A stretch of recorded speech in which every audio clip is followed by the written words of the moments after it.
Nelson backing down on Turner. Put up an air ball, got it back, and a foul. That move, but Nelson stayed with it long enough. Oh, and much one-on-one play. When they've moved the basketball coming out of timeout situations and have actually run through offense, they've gotten good looks. But too many breakdowns in isolation one-on-one, just like the last shot that Tyrone Lewis took. He's a guy you want taking a shot, but that was not the shot you want him taking. Big difference. Frazier, tough shot, but he gets it to go off glass. Oh, you're right, tough shot because it was fading away, but he put it on the glass to give it a chance. 18th in the coaches poll, the ESPN poll, and not ranked in the AP poll. Some of the writers falling asleep on that one. Hard to figure whenever you see such a wide discrepancy, and this gap. is as big an example of that as you'll ever see. Yep. But should be some terrific matchups in those bracket buster games, an opportunity for teams to make a last statement against a terrific non-conference opponent late in the season, try to help some at-large aspirations for some teams. Siena, one of those teams, hoping to get a terrific matchup. A lot of people thinking it may be Siena and Butler. And we'll find out on Monday night, 6:30 right here on ESPN UHD. Turner pulls the trigger, and Lewis clears the rebound. A little too stagnant and disjointed on that offensive possession. Just put the ball in his hands and isolated 1-4 low. Ben pull up, nice help defense by Turner. Even better help defense by Vasquez Simmons. Here's where Niagara has to settle down and run some offense. Or fire away. Yeah, but when you fire away, that's what's going to end up happening. Yep. His feet, third in the MAC at nearly 2 blocks per game. Big defensive stop there. Yeah, Vasquez Simmons second all-time in school history in block shots. He just passed former NBA center Mike Spreck earlier this month.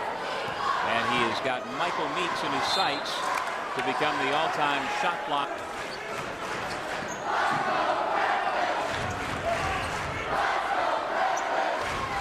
Coles, Turner, Goldsberry, Frazier, and Vasquez Simmons with 10 to shoot for Canisius.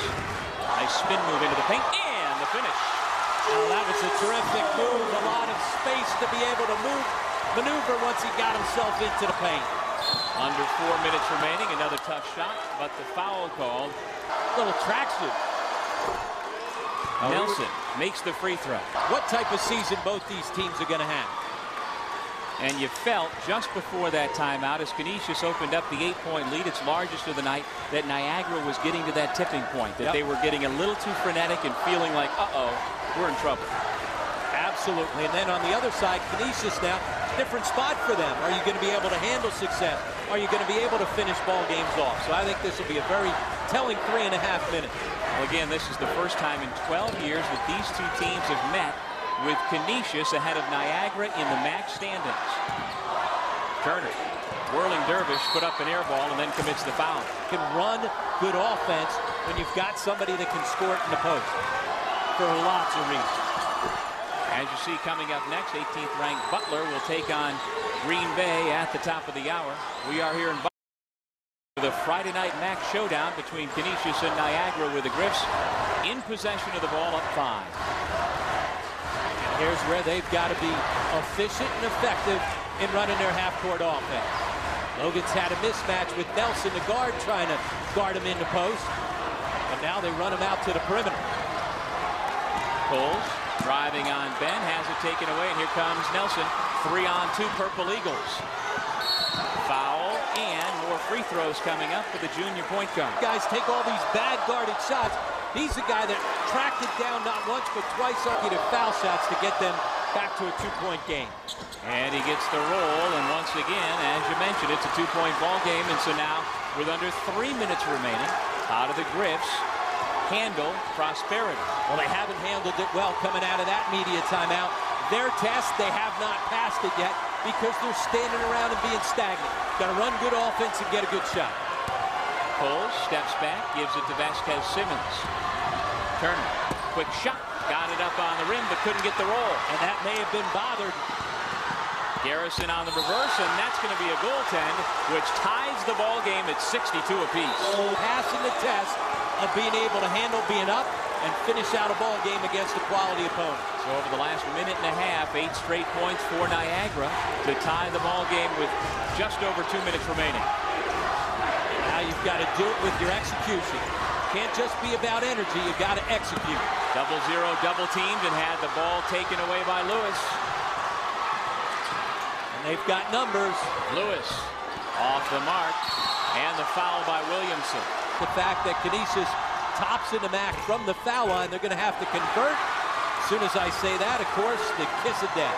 Well, Frazier's a good foul shooter at 76%, but his miss allows the Purple Eagles a chance to retake the lead. And Logan's nearly lost track of Williamson. He was wide open there for a second, a bad pass. If you throw the ball in quickly to him, he's got a wide open layup.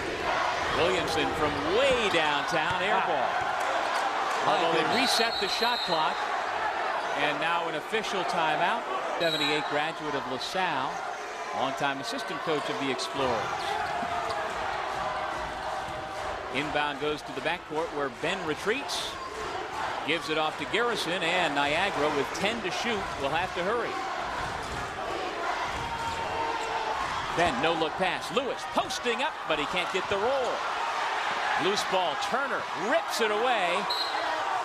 And now a whistle as the ball gets tied up. And Vasquez Simmons in the front court. And interestingly enough, they take the ball out of Frank Turner's hands and put him off the ball. Still going to run it through him. Now Goldsberry terrific in terms of protecting the ball. Turner, tough shot. Out of bounds, back to the Purple Eagles. Tom Parada's club looking to even the record on the year at 11 and 11. But they'll have to defend here with 23 on the shot clock. And Niagara content to take some time off. Now they got to get something going. I'm not so sure about stepping the ball out and just wasting some time. Bad pass by Ben, taken away by Turner. Shot clock is off, and the senior pulls it back out. His coach calls timeout, and the Griffs will have a chance to win it at the end. That his team may have gotten himself into transition. He usually trusts Frank Turner in that time situation, but you want to hold for the last shot. If you score it, you get the win. If you miss the shot, you go to overtime. That's why I think it was a good timeout. Canisius hasn't scored for 4 minutes, but if they score here, they could have the win. And Turner's the guy to make the play. Maybe not the shot, but make the play. 5 seconds to go. Turner working on Ben, has it knocked away. 1 second to go. He fires it up, and we head to overtime.